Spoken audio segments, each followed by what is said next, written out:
विश्वविख्यात ज्ञान और मोक्ष के पवित्र नगरी गया जी के हम प्रणाम करही।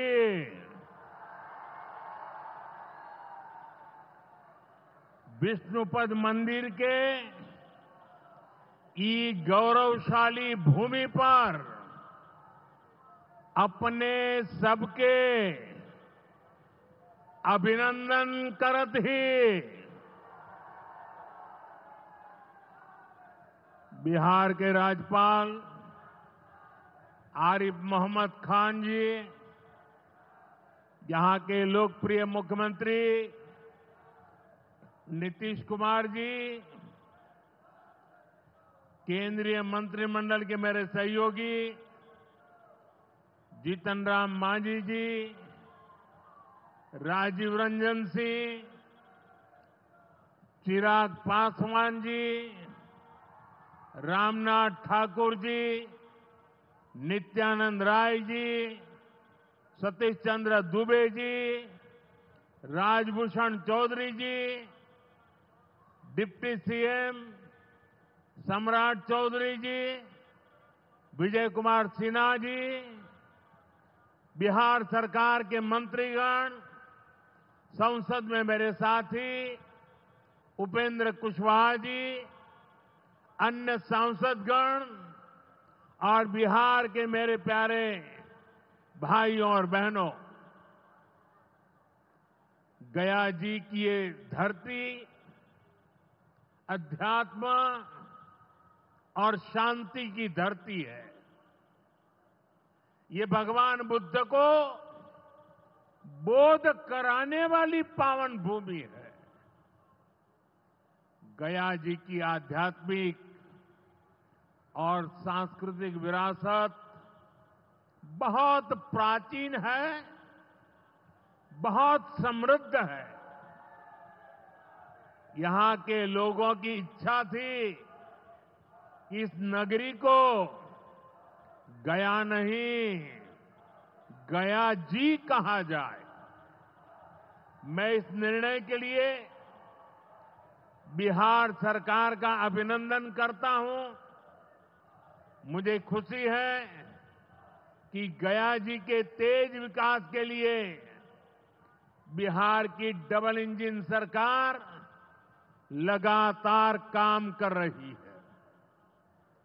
भाइयों बहनों, आज भी गया जी की पावन भूमि से एक ही दिन में 12,000 करोड़ रुपए की परियोजनाओं का लोकार्पण या शिलान्यास हुआ है। इनमें ऊर्जा, स्वास्थ्य और शहरी विकास के जुड़े कई बड़े प्रोजेक्ट्स हैं। इनसे बिहार के उद्योगों को ताकत मिलेगी और युवाओं के लिए रोजगार के नए अवसर भी बनेंगे। मैं इन परियोजनाओं के लिए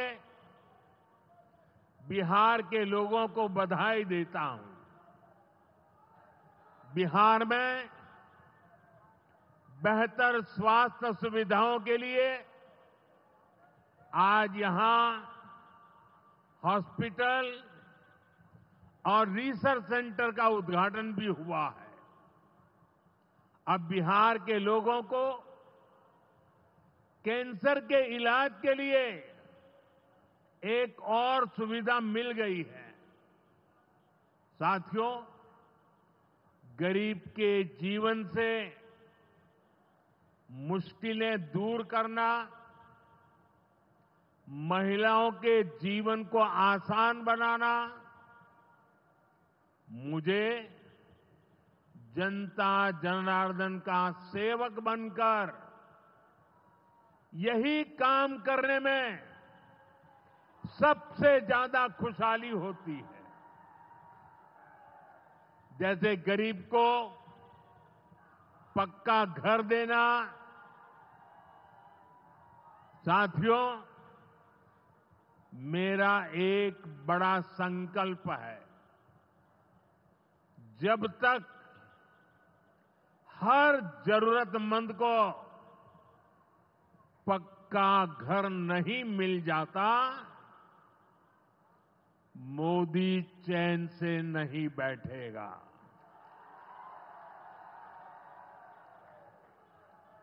इसी सोच के साथ पिछले 11 साल में 4 करोड़ से अधिक गरीबों को पक्के घर बनाकर दे दिए गए। अकेले हमारे बिहार में 38 लाख से अधिक आवास बनाए गए। गया जिले में भी 2 लाख से अधिक परिवारों को अपना पक्का घर मिला है। और हमने सिर्फ घर यानी 4 दीवारें नहीं दी, बल्कि उन घरों के साथ गरीब को उसका स्वाभिमान दिया है। इन घरों में बिजली, पानी, शौचालय और गैस कनेक्शन की सुविधाएं दी हैं। यानी गरीब परिवारों की भी सुविधा, सुरक्षा और सम्मान से जीने की गारंटी मिली है। साथियों, आज इसी सिलसिले को आगे बढ़ाते हुए बिहार के मगध क्षेत्र के 16,000 से ज्यादा परिवारों को अपना पक्का घर दिया है। यानी इस बार इन परिवारों में दिवाली और छठ पूजा की रौनक और ज्यादा होगी। मैं अपना घर पाने वाले सभी लाभार्थी परिवारों को बहुत बहुत बधाई देता हूं। और जो लोग अब भी पीएम आवास योजना के लाभ से छूट गए हैं, मैं उन्हें विश्वास दिलाता हूं कि पीएम आवास का अभियान तब तक जारी रहेगा जब तक हर गरीब को अपना पक्का घर नहीं मिल जाता। साथियों, बिहार चंद्रगुप्त मौर्य और चाणक्य की धरती है। जब जब किसी दुश्मन ने भारत को चुनौती दी है, बिहार देश की ढाल बनकर खड़ा हुआ है। बिहार की धरती पर लिया हुआ और संकल्प, ये धरती की ताकत है। इस धरती पर लिया गया हर संकल्प कभी खाली नहीं जाता।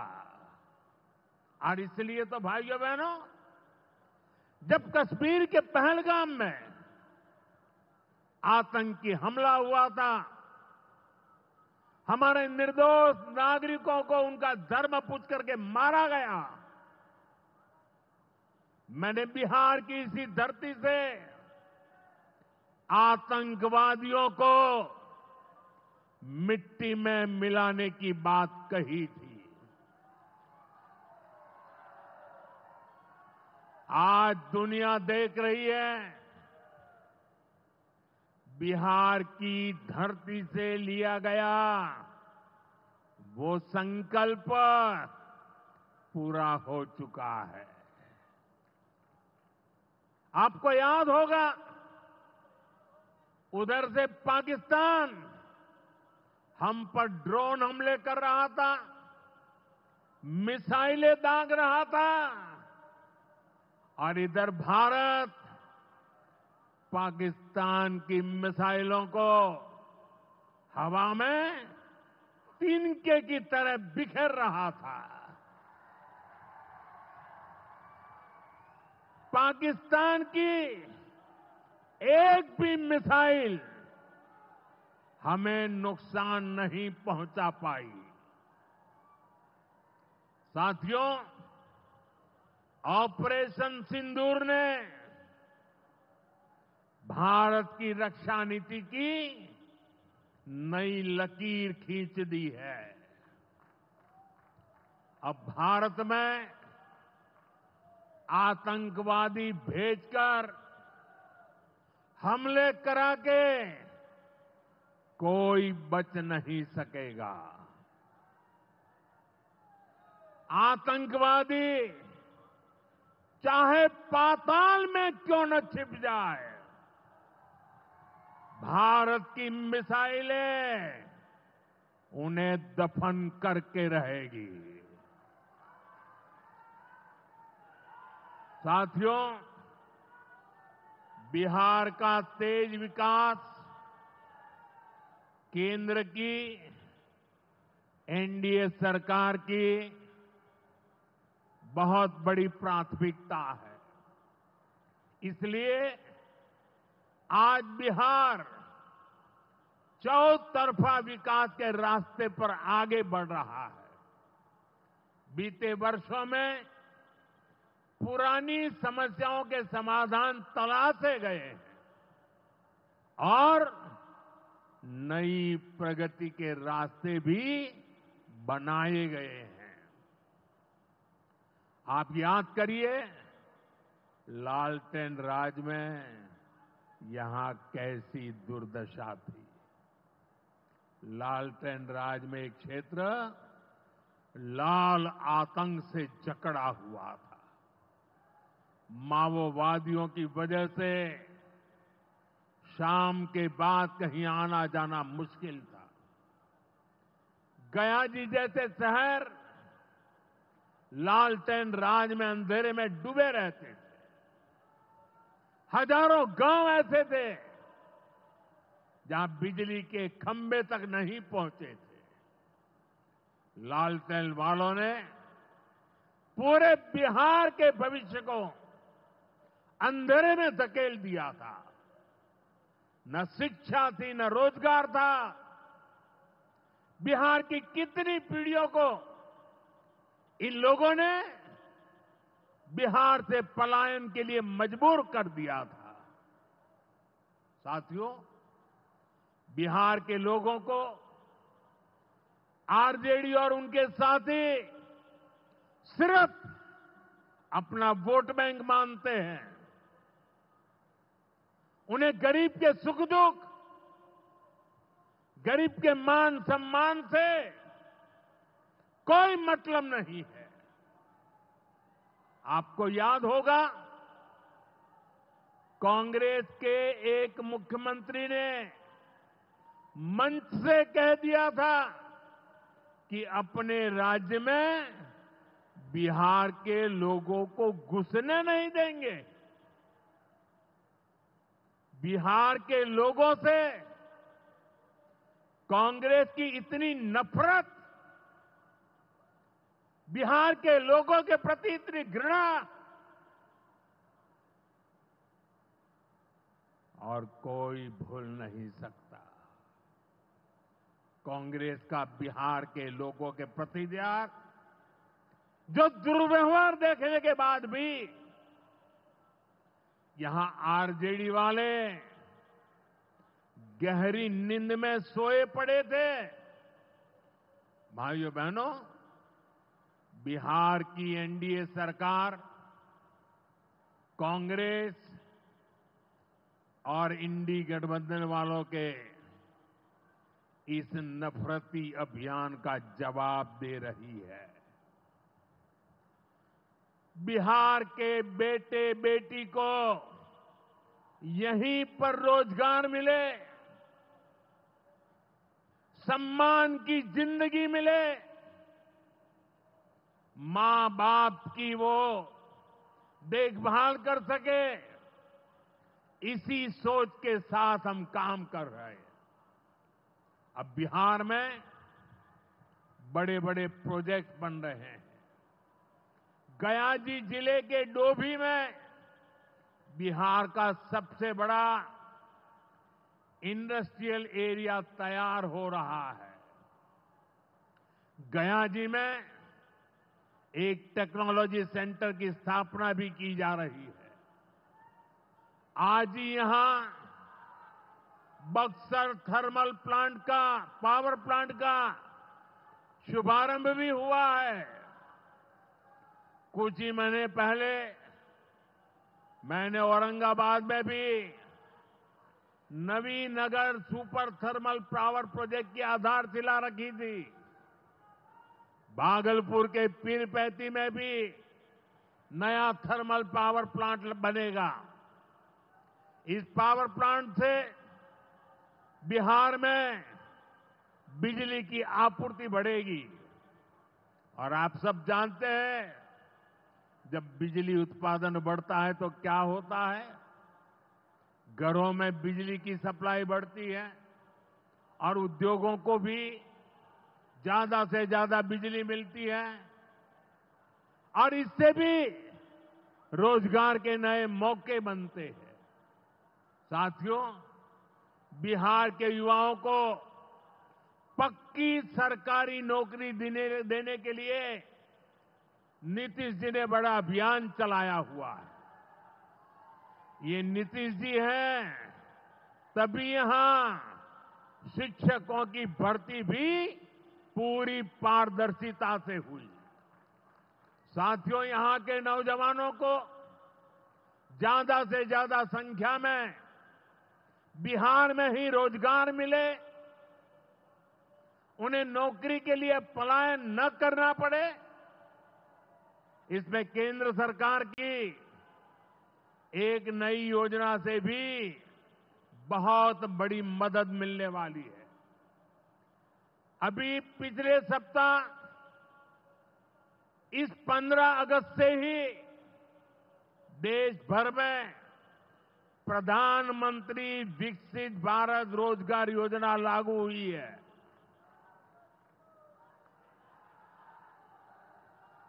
इसके तहत हमारे युवा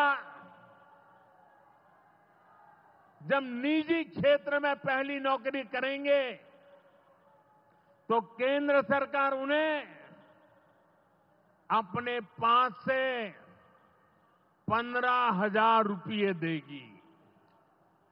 जो प्राइवेट कंपनियां युवाओं को रोजगार देगी, उन्हें भी अलग से पैसे सरकार देगी। इस योजना का बहुत बड़ा लाभ बिहार के मेरे युवाओं को भी होगा। साथियों, हमारे देश में कांग्रेस हो, आरजेडी हो, इनकी सरकारों ने कभी जनता के पैसे का मोल नहीं समझा। इनके लिए जनता के पैसे का मतलब रहा है खुद की तिजोरी भरना। इसलिए कांग्रेस आरजेडी की सरकारों में सालों साल तक परियोजनाएं पूरी नहीं होती थी। कोई योजना जितनी लटकती थी उतना उसमें ये पैसे कमा लेते थे। अब इस गलत सोच को भी एनडीए सरकार ने बदल दिया है। अब शिलान्यास के बाद कोशिश होती है जल्द से जल्द समय सीमा में उस काम को पूरा करने के लिए सफल प्रयास किया जाए।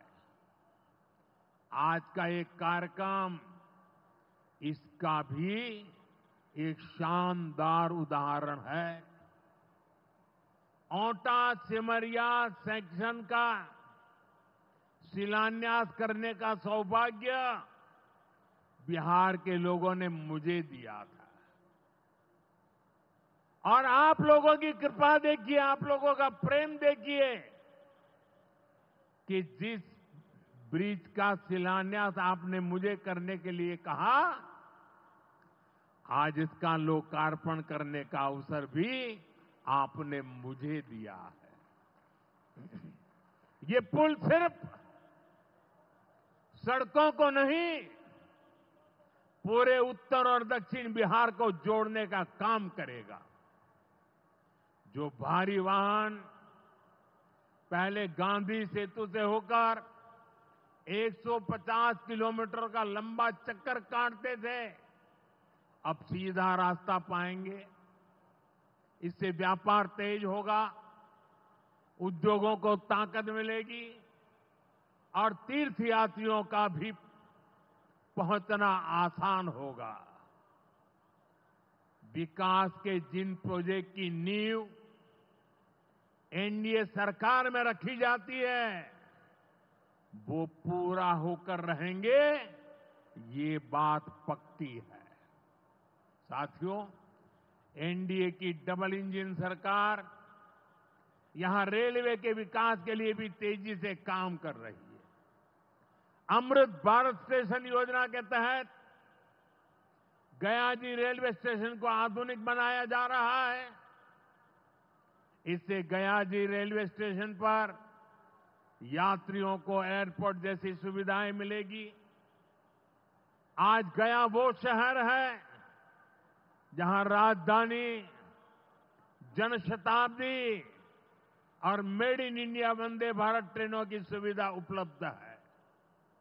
गया जी, सासाराम, प्रयागराज, कानपुर होते हुए दिल्ली तक सीधा कनेक्शन बिहार के युवाओं को, यहां के किसानों को, यहां के व्यापारियों के लिए नई संभावनाएं बना रहा है। भाइयों और बहनों, आपके आशीर्वाद से, देश के अटूट भरोसे के कारण साल 2014 में प्रधानमंत्री के तौर पर शुरू हुआ मेरा सेवा काल, ये सेवा काल निरंतर जारी है। इतने वर्षों में हमारी सरकार पर भ्रष्टाचार का एक भी दाग नहीं लगा। जबकि आजादी के बाद कांग्रेस की सरकारें जो 60-65 साल तक सरकार में रही है, उनके भ्रष्टाचार की लंबी लिस्ट है। आरजेडी का भ्रष्टाचार तो बिहार का बच्चा बच्चा जानता है। मेरा साफ मानना है कि भ्रष्टाचार के विरुद्ध लड़ाई को अगर अंजाम तक पहुंचाना है तो कोई भी कार्रवाई के दायरे से बाहर नहीं होना चाहिए। आप सोचिए, आज कानून है कि अगर किसी छोटे सरकारी कर्मचारी को 50 घंटे तक हिरासत में रख दिया तो अपने आप वो सस्पेंड हो जाता है। ड्राइवर हो, छोटा क्लार्क हो, प्यून हो, उसकी जिंदगी हमेशा हमेशा के लिए तबाह हो जाती है। लेकिन अगर कोई मुख्यमंत्री है, कोई मंत्री है, कोई प्रधानमंत्री है, तो वो जेल में रह करके भी सत्ता का सुख पा सकता है। ये कैसे हो सकता है? हमने कुछ समय पहले ही देखा है कि कैसे जेल से ही फाइलों पर साइन किए जा रहे थे, जेल से ही सरकारी आदेश निकाले जा रहे थे। नेताओं का अगर यही रवैया रहेगा तो ऐसे भ्रष्टाचार के विरुद्ध लड़ाई कैसे लड़ी जा सकती है।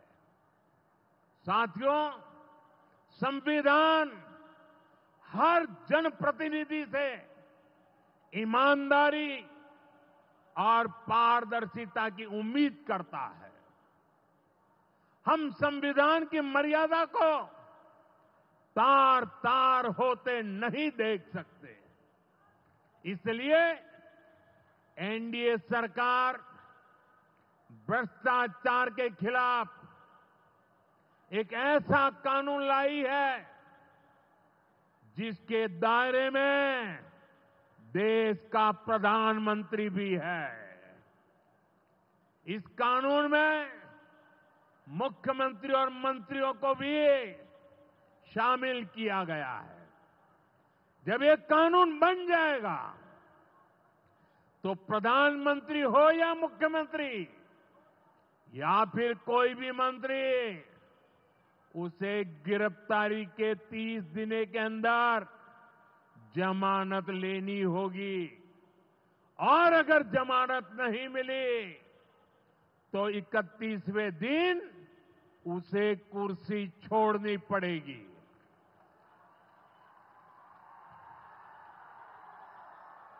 आप कहिए भाइयों, जो जेल जाए उसने कुर्सी छोड़नी चाहिए कि नहीं छोड़नी चाहिए?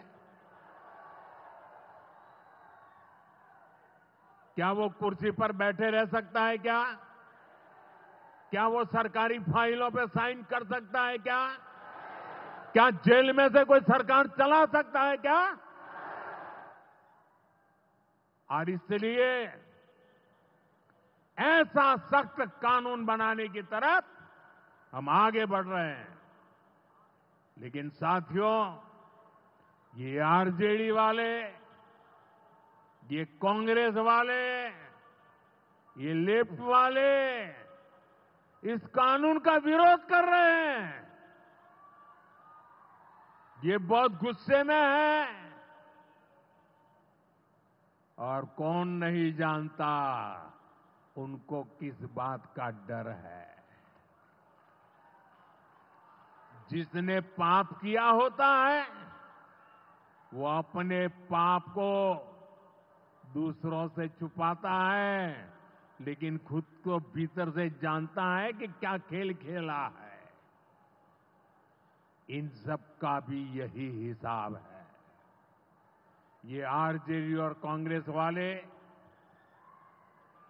कोई बेल पर बाहर है, कोई रेल के खेल में अदालत के चक्कर लगा रहा है और जो जमानत पे बाहर घूम रहे हैं भी आज इस कानून का विरोध कर रहे हैं। इन्हें लगता है कि अगर जेल चले गए तो इनके सारे सपने चकनाचूर हो जाएंगे और इसलिए सुबह शाम ये लोग मोदी को भांति भांति की गाली दे रहे हैं और इतने बौखलाए हुए हैं कि इस जनहित के कानून का विरोध कर रहे हैं। हमारे राजेंद्र बाबू बाबा साहब आंबेडकर ने कभी सोचा भी नहीं था, कभी कल्पना भी नहीं की होगी कि सत्ता के भूखे लोग भ्रष्टाचार करेंगे और जेल जाने पर भी कुर्सी से चिपके रहेंगे। लेकिन अब भ्रष्टाचारी जेल भी जाएगा और उसकी कुर्सी भी जाएगी। भारत को भ्रष्टाचार से मुक्त होने का संकल्प देश के कोटि कोटि लोगों का है। ये संकल्प सिद्ध होकर रहेगा। साथियों, मैंने लाल किले से एक और खतरे की बात की है और ये खतरा बिहार पर भी है, देश में घुसपैठियों की बढ़ती संख्या चिंता का विषय है। बिहार के सीमावर्ती जिलों में तेजी से डेमोग्राफी बदल रही है। इसलिए एनडीए सरकार ने तय किया है कि देश का भविष्य घुसपैठियों को नहीं तय करने देंगे। घुसपैठियों को बिहार के युवाओं के रोजगार नहीं छीनने देंगे। जिन सुविधाओं पर भारतीय लोगों का अधिकार है, उस पर घुसपैठियों को डाका नहीं डालने देंगे। इस खतरे से निपटने के लिए मैंने डेमोग्राफी मिशन शुरू करने की बात कही है। बहुत जल्द ये मिशन अपना काम शुरू करेगा। हम हर घुसपैठियों को देश से बाहर करके ही रहेंगे। आप मुझे बताइए, एक घुसपैठियों को निकालना चाहिए कि नहीं निकालना चाहिए? क्या ये घुसपैठिए आपका रोजगार छीनने आपको मंजूर है? एक घुसपैठिए आपकी जमीन पे कब्जा कर ले आपको मंजूर है? एक घुसपैठिए आपका हक छीन ले आपको मंजूर है? बिहार के आप सभी लोग देश के भीतर बैठे घुसपैठियों के समर्थकों से भी सावधान रहिए। जान जाइए कौन घुसपैठियों के साथ खड़ा है। कांग्रेस और आरजेडी जैसे दल बिहार के लोगों का हक छीनकर घुसपैठियों को देना चाहते हैं। तुष्टीकरण के लिए, वोट बैंक को बढ़ाने के लिए कांग्रेस आरजेडी वाले कुछ भी कर सकते हैं, कितने ही नीचे जा सकते हैं। इसलिए बिहार के लोगों को बहुत सतर्क रहना है। साथियों, हमें हमारे बिहार को कांग्रेस आरजेडी की बुरी नजर से बचाकर रखना है। बिहार के लिए ये समय बहुत अहम है। बिहार के युवाओं के सपने पूरे हो, बिहार के लोगों की आकांक्षाओं को नई उड़ान मिले, इसके लिए केंद्र सरकार और नीतीश जी के साथ हम कंधे से कंधा मिलाकर बिहार के कल्याण के लिए काम कर रहे हैं। बिहार में विकास की गति बनी रहे, इसके लिए डबल इंजन की सरकार लगातार मेहनत कर रही है। आज के विकास प्रोजेक्ट इसी दिशा में महत्वपूर्ण कदम है। मैं एक बार फिर इन परियोजनाओं के लिए बिहार को बहुत बहुत बधाई देता हूं। मेरे साथ बोलिए, भारत माता की।